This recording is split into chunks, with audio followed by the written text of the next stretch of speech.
I've disturbed Willie the cat in his little cave nap. Anyway, this is the Scholar Gentleman. Oops, going to set this up here, hopefully with a little stability. Down here in the zero room. Doesn't look like that's going to work. Hold on. Doing a book report on The Invention of Murder by Judith Flanders. How the Victorians reveled in death and detection and created modern crime. Yeah, this isn't high enough. Hold on. This is going to work. This is not going to work, is it? It just doesn't want to happen today. But I'm going to continue nevertheless, just because I'm stubborn.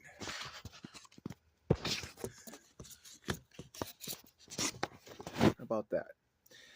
Okay, here we are in the zero room. The Invention of Murder by Judith Flanders. This is kind of like a companion piece to Henry Mayhew's unofficial campaign to Henry Mayhew's London Labor and the London Poor. It even gets mentioned in this book. From the reign of Victoria, the Victorian era, which lasted the better part of a century. You basically had all of these crimes that captured the public attention all throughout the decades of the 19th century. You had poisoning scares. You had you basically had baby killing scares, the whole thing. And during this whole thing, while the whole country was up in arms about it, especially in the London region, the Penny Dreadfuls. The Penny Dreadfuls, they had another name before they were officially called Penny Dreadfuls, and the press basically ate it all up. It was all yellow press, very, very sensationalistic. And as a result of this, the very first police force was kind of invented in the 1830s, which eventually became, before then there was just sort of like regional constables that handled a very large area of space in London and out in the countryside. But these crimes were basically causing huge attention and huge hysteria. So basically, a police service was born and began to evolve from that, which eventually evolved into Scotland Yard. Now, of course, when everyone thinks Victorian murders and stuff, they think of the Ripper murders, Jack the Ripper. And that basically ends the book on, it's called the modernity chapter, when basically we enter the 20th century and the industrial age really, really kicks off at that point. And of course, the Ripper murders influenced a whole bunch of other copycatters and everything else. And basically underscored the whole Victorian crime, the whole Victorian crime invention. And to be honest, this is really, really deeply researched, exhaustively researched. I was reading this book and I lost it on the plane, so I had to buy myself another copy. And I had it all like, annotated here and everything like that. Drives me crazy, but I think I annotated the summing up chapter here. It's too long for me to read, but murder had developed as John de Quincey had prophesied, and an apparatus had developed around murder, a scaffolding. There was a police force now. There were detectives.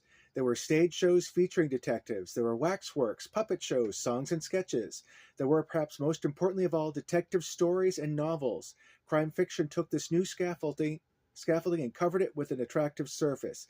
Now it had a shape and a reason to be. The detective stands with his back to the fire. You may be wondering why I summoned you all together, he pronounces. No one wondered any more. Detection, in fiction at any rate, made the world safe. The sleuth hound would track down the murderers and bring them to justice. No longer would people have to look over their shoulders in fear. The cunning of the criminal was matched on stage, on the page, and by the wisdom of the hunter. Basically, life imitating art, imitating life. Repeated over and over, this archetype became in people's minds reality. Most people in Britain had never had to worry about murder. By the 19th century, it was vanishingly rare. By the start of the new century, therefore, a love of blood could be indulged in safely and securely without any fear of an ugly reality bursting in. Indeed, oceans of blood could be cheerfully poured across the page, across the stage, and in sermons. Murder was finally a fine art, and the Victorians kind of helped that to happen. All you have to do is look at Sherlock Holmes. And I have to say, I did not like detective fiction until about 2 years ago when I read the Harry McCoy mystery set in Glasgow. And murder. I think the fascination with true murder is such that we kind of wonder what causes a person to go there to commit murder. What breaks inside for someone to do that, or they were always broken inside and they just continue to do it. So yeah, that was a very, very fascinating book, and I read it in conjunction with other like Victorian, with Victorian crime novels as well. So I had kind of had three on the go. But yeah, if you're interested in such things, check this book out.